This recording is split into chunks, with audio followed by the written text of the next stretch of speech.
Sur Africa 24, l'African Union Journal vous est présenté par Afreximbank.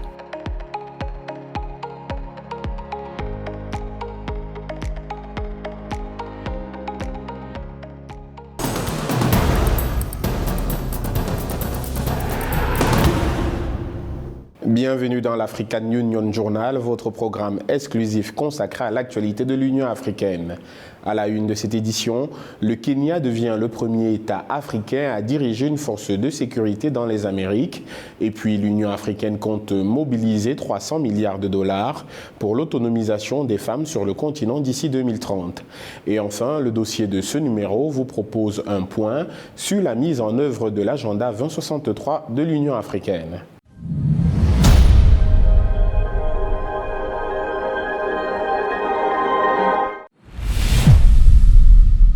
Une fois de plus, bienvenue dans l'African Union Journal. L'Union africaine fait le bilan de la première décennie de mise en œuvre de l'agenda 2063, soulignant des avancées dans l'intégration économique régionale, mais reconnaît également des défis persistants tels que les changements anticonstitutionnels de gouvernement, le terrorisme et l'insécurité alimentaire.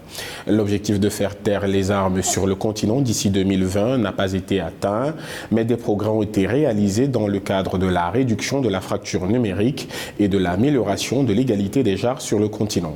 L'Union africaine vise également à faire du continent une puissance économique et politique en 50 ans. Nathalie Moore et Johnson Dialé Chamandé pour les détails. L'agenda 2063 de l'Union africaine, schéma et plan directeur de la transformation de l'Afrique, se décline à travers des programmes décennaux. Rendue à la deuxième décennie de son implémentation, l'organisation panafricaine fait le bilan du parcours effectué depuis 2013. La première décennie de mise en application de l'agenda 2063 a opéré des avancées majeures dans l'intégration économique régionale et sous-régionale. À ce titre, l'Union africaine a réussi l'adoption et l'implémentation du traité de la zone de libre-échange continentale africaine qui a entraîné des politiques visant la transformation locale des matières premières africaines avant leur exportation. We had a number of flagship projects and programs in the program. Nous avions un certain nombre de projets phares au programme. L'un d'eux était la création de la zone de libre-échange continentale africaine. Nous avons épaissi celui-là, il avait été livré. Nous mettons désormais en œuvre l'accord et les protocoles. Cela pose des bases très solides. Et nous avons mis en œuvre la stratégie africaine sur les produits de base qui a été mise en œuvre. Il a été adopté pour créer le forum sur la valeur ajoutée de l'Union africaine. An African Union Value Addition Forum. Pragmatique, l'Union africaine reconnaît la lente mise en œuvre des objectifs de l'agenda 2063 au cours de la décennie 2013-2023 en raison de multiples chocs exogènes. La résurgence des changements anticonstitutionnels de gouvernement sur le continent, le terrorisme qui touche toutes les régions du continent, l'amplification des combats à l'est de la RDC, la guerre au Soudan notamment, ont fait reculer la perspective de faire taire les armes en Afrique en 2020. Par ailleurs, la persistance de l'insécurité alimentaire, des épidémies et la faible résilience au changement climatique interpellent l'Union africaine, appelant un changement de perspective dans la réalisation de l'agenda 2063. Important to note that the first 10-year implementation plan. Le plan de mise en œuvre des 10 premières années a été élaboré dans un environnement perturbé par des réalités internes et externes négatives et positives, notamment la structure politique, économique, sociale, technologique, ainsi que des facteurs environnementaux. Structural as well as environmental factors. L'Afrique que nous voulons, leitmotiv de l'agenda 2063, a encore 40 ans pour se matérialiser, motivé par des points positifs marqués dans la réduction de la fracture numérique, l'amélioration de l'égalité des genres et l'accès à l'électricité, entre autres. Des gouvernements africains appellent l'ensemble des membres de l'Union africaine à multiplier leurs efforts. Nous sommes donc impatients de discuter longuement de la manière dont nous pouvons mieux appréhender, financer, coordonner et renforcer les capacités des acteurs dans la mise en œuvre du programme. Compte tenu des défis actuels, il est crucial que nous redoublions nos efforts au cours de la deuxième décennie de mise en œuvre de l'agenda 2063. L'agenda 2063 se structure autour de 7 aspirations et 20 objectifs adossés sur les objectifs de développement durable 2030. L'Afrique va par contre plus loin dans sa vision. L'Union africaine veut faire du continent une puissance économique et politique en 50 ans. Réunis à Kigali au Rwanda du 1er au 3 octobre 2023 à l'occasion de la retraite du comité exécutif de l'Union africaine, les ministres des Finances des pays membres de l'institution panafricaine s'accordent sur le fait qu'il est nécessaire de trouver de nouveaux financements pour l'atteinte des objectifs de l'agenda 2063.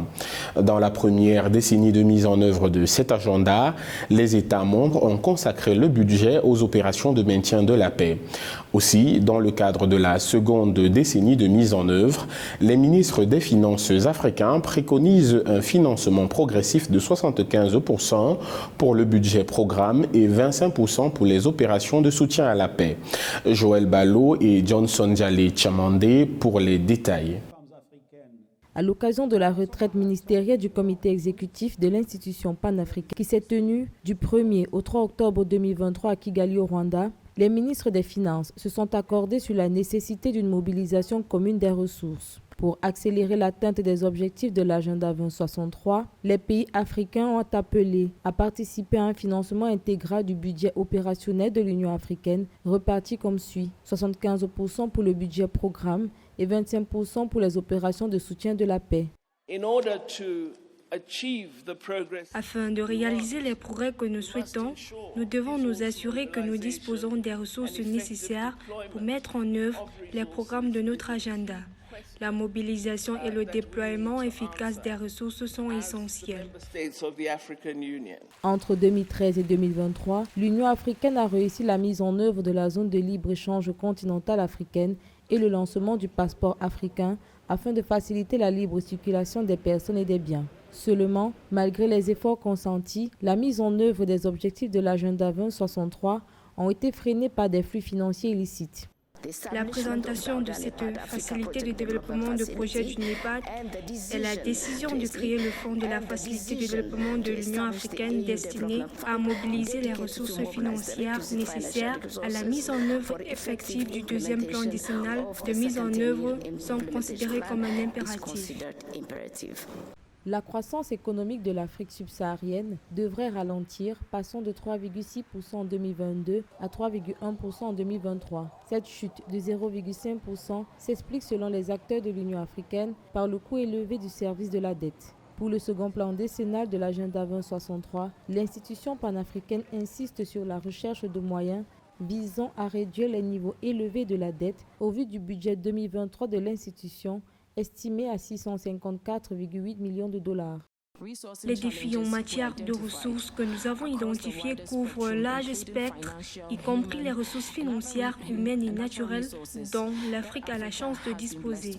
Des idées novatrices visant à atténuer les difficultés et à tirer parti des possibilités d'exploiter ces ressources ont été pleinement discutées. Le processus de transformation et le leadership visionnaire seront les clés d'une mise en œuvre réussie de ce deuxième plan de la mise en œuvre décennale.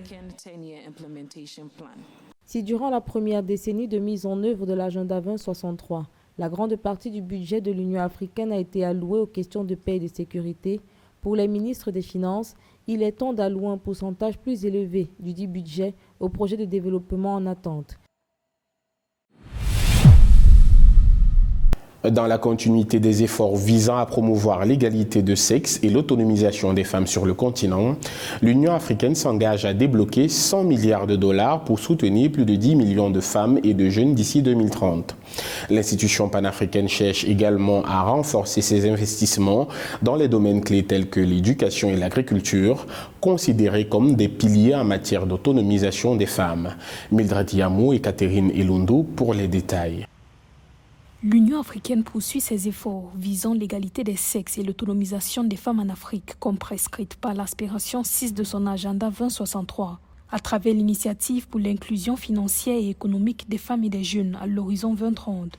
L'institution veut débloquer 100 milliards de dollars pour au moins 10 millions de femmes et de jeunes d'ici 2030, en tirant parti des secteurs publics et privés. As African Union are going to be the first bloc ever. En tant qu'Union africaine, nous allons être le premier bloc à avoir un protocole sur les femmes et les jeunes dans le commerce entièrement dédié aux femmes et aux jeunes, examinant tous les défis auxquels ils sont confrontés dans le commerce transfrontalier et les traduisant en engagement renforçable par une loi.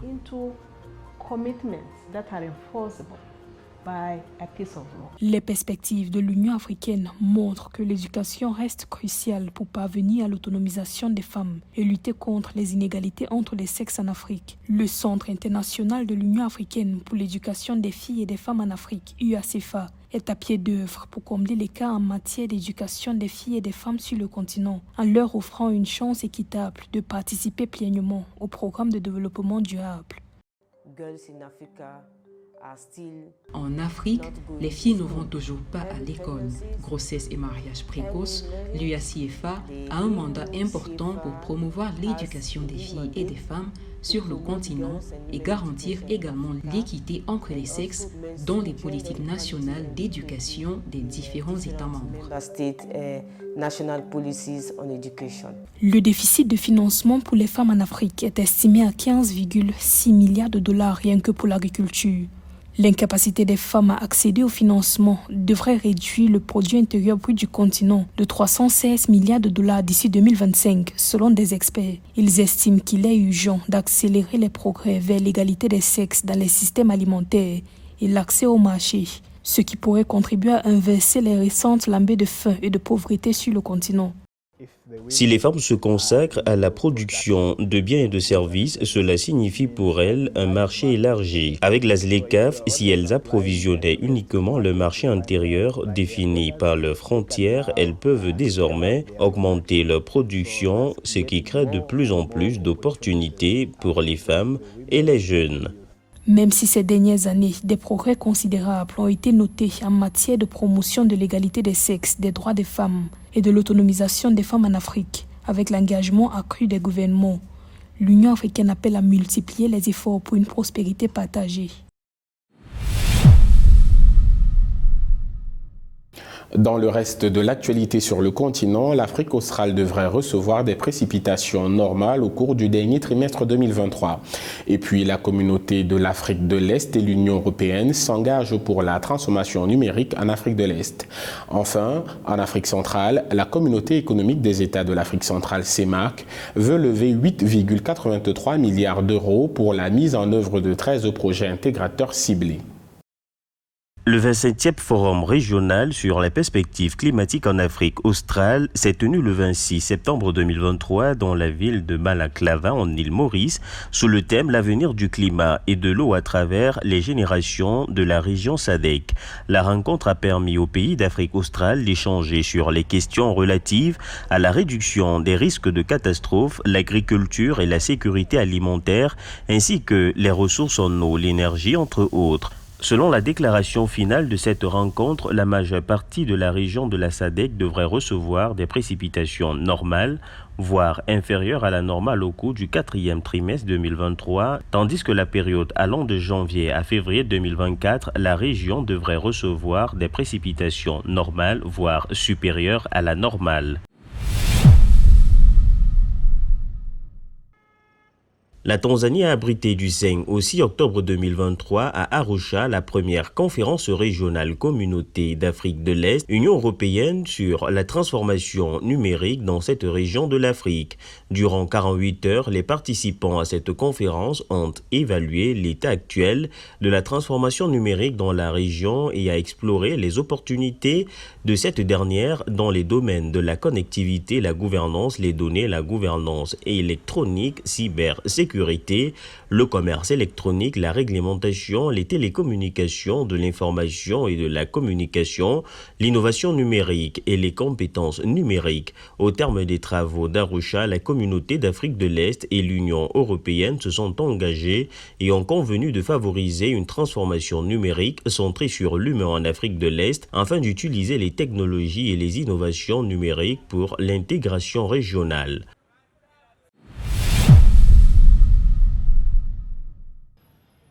Suite à la levée de 3,3 milliards d'euros sur 3,3 milliards recherchés pour la mise en œuvre de projets intégrateurs prioritaires de la communauté économique et monétaire de l'Afrique de l'Ouest, une deuxième génération de 13 projets intégrateurs prioritaires d'un coût estimé à 3,83 milliards d'euros est annoncée. Selon un communiqué de la CEMAC, ces projets ont été sélectionnés à travers un processus rigoureux basé sur leur degré de faisabilité, de maturité et de durabilité par le comité ministériel de pilotage du bref CEMAC, sous l'égide du président de la République du Congo, Denis Sassou Nguesso. Une table ronde sera organisée à Paris en France les 28 et 29 novembre 2023.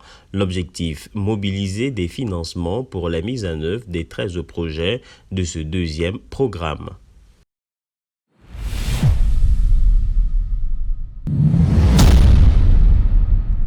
Le Caire, capitale de l'Égypte, accueille du 9 au 15 novembre 2023 la 3e foire commerciale intra-africaine, organisée par la Banque africaine d'import-export Afreximbank en collaboration avec la Commission de l'Union africaine et le secrétariat de la zone de libre-échange continentale africaine ZLECAf. Cet événement offrira aux entreprises une plateforme unique et précieuse pour accéder à un marché africain intégré de plus de 1,3 milliard de personnes avec un PIB de plus de 3 500 $ créé dans le cadre du marché commun. La conférence sur les politiques foncières en Afrique aura lieu du 21 au 24 novembre à Addis Abeba, en Éthiopie, sous le thème « Promouvoir une gouvernance foncière durable en Afrique pour une mise en œuvre accélérée de l'accord sur la zone de libre-échange continentale africaine ZLECAf ». Organisée tous les 2 ans par le Centre africain sur les politiques foncières, la conférence sur les politiques foncières en Afrique vise à approfondir l'engagement et de renforcer les capacités d'élaboration, de mise en œuvre et de suivi des politiques foncières en Afrique grâce à un meilleur accès aux connaissances et à l'information à l'appui de l'élaboration de politiques foncières fondées sur des données probantes. La 6e édition du Congrès des économistes africains de l'Union africaine se tiendra du 6 au 8 décembre 2023 à Lusaka, en Zambie, sous le thème « Financer le développement de l'Afrique au-delà de la crise ». La rencontre rassemblera des économistes africains du continent et de la diaspora pour approfondir la compréhension du lien entre les flux financiers illicites, la gestion de la dette et le développement en Afrique. L'événement offrira également l'occasion aux participants de discuter des perspectives de développement de l'Afrique suite aux conséquences de la pandémie de Covid-19, des conflits et du changement climatique.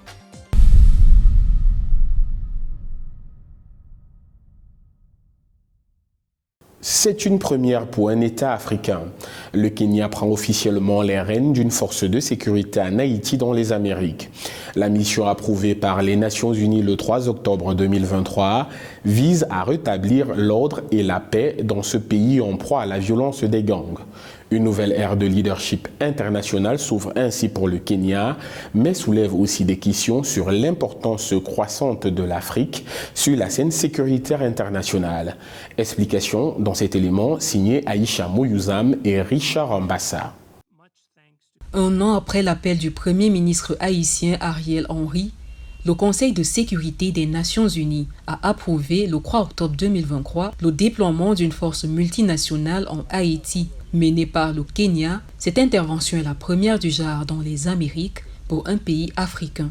Le signal donné par le Kenya le 21 septembre devant l'Assemblée générale des Nations Unies a abouti à la création de la mission multinationale de soutien à la sécurité pour aider la police d'Haïti avec un soutien opérationnel et des interventions conjointes, améliorant ainsi sa capacité institutionnelle et son efficacité contre les gangs criminels. À cette occasion, le président William Samoei Ruto a assuré la réussite de la mission en évoquant les origines de l'instabilité en Haïti.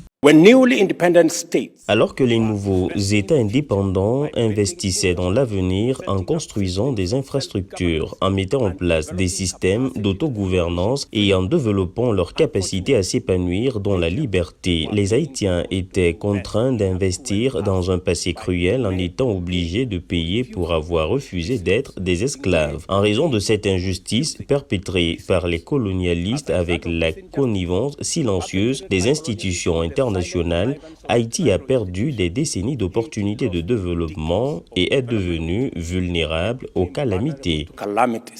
L'urgence de la mission multinationale de soutien à la sécurité dirigée par le Kenya découle de l'escalade de la violence et de l'insécurité en Haïti, où 2800 homicides et plus de 1500 enlèvements contre rançon ont eu lieu entre 2022 et 2023, selon les données des Nations Unies. La longue histoire du Kenya dans les opérations de maintien de la paix et ses groupes ayant servi en Somalie, au Soudan du Sud, en République démocratique du Congo et au Kosovo justifie son rôle de premier plan dans cette force. Le président des États-Unis, Joseph Biden, et le secrétaire américain à la défense, Lloyd Austin, ont félicité le Kenya de s'être porté volontaire pour prendre la direction de la force multinationale en Haïti en réitérant le financement de 100 millions de dollars engagés dans la mission. La signature du cadre de coopération en matière de défense entre nos deux pays aujourd'hui renforce l'importance de notre partenariat stratégique avec le Kenya.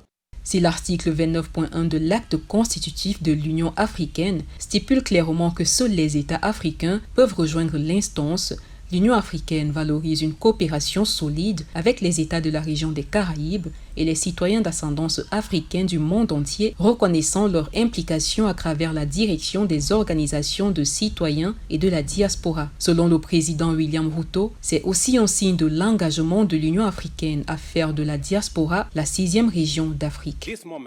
Ce moment affirme également l'engagement panafricain en faveur de l'unité de notre continent ainsi que la politique de solidarité de l'Union africaine avec la diaspora africaine, dans le respect de notre devoir sacré à l'égard de notre propre chair et de notre propre sang, amenés en captivité pour souffrir enchaînés dans un monde loin de chez eux et punis le plus sévèrement au cours des siècles pour avoir revendiqué pour eux-mêmes la liberté, le droit le plus fondamental de tout être humain. La participation du Kenya dans une mission sécuritaire multinationale est le signe de la stature croissante du pays sur le continent et de l'Afrique sur la scène politique mondiale. Place à présent au portrait de cette édition. En février 2023, l'Union des Comores ratifiait le traité relatif à la zone de libre-échange continentale africaine. Le même mois, le ministre comorien des Affaires étrangères et de la coopération internationale devenait le président du Conseil exécutif de l'Union africaine. Doyhir Doukalman, puisqu'il s'agit de lui, est celui qui doit promouvoir les initiatives de réalisation de l'agenda 2063 de l'institution panafricaine.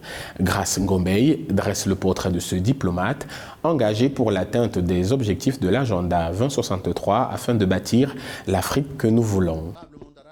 Ancien gouverneur de la région d'Ajouane dont il est originaire, Doyhir Doukalman, ministre des Affaires étrangères et de la coopération internationale de l'Union des Comores et actuel président du Conseil exécutif de l'Union africaine, est l'un des piliers sur lesquels repose la mise en œuvre de l'agenda 2063 de l'Union africaine et donc l'opérationnalisation de la ZLICAF. La zone de libre-échange continentale africaine devrait permettre à environ 68 millions de personnes de sortir de la pauvreté modérée et de rendre les pays africains plus compétitifs.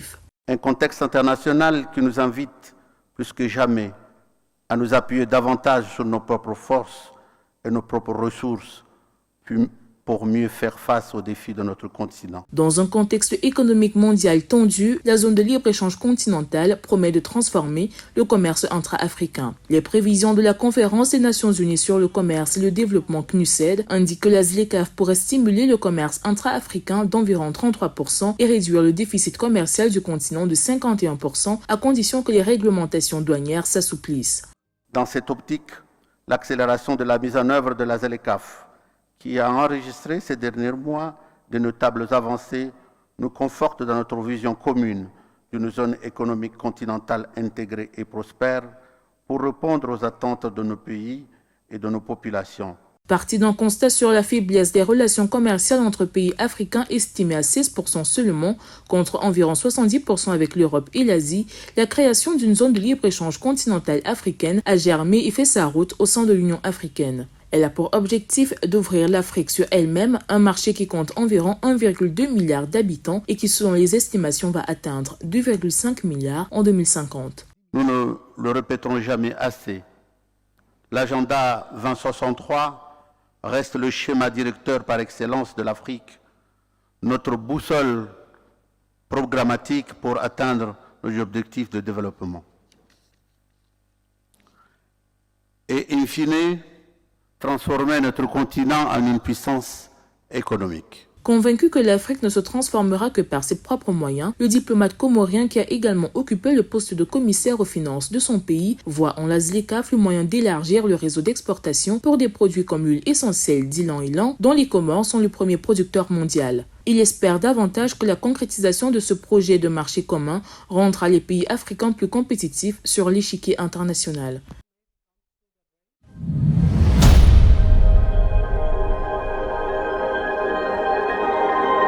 Merci d'avoir suivi cette édition de la African Union Journal préparée par l'ensemble de la rédaction. Retrouvez dans un instant une nouvelle édition de l'information sur Africa 24. Et vous le savez, le meilleur de l'actualité africaine, c'est aussi sur notre site africa24tv.com et sur l'ensemble de nos réseaux sociaux.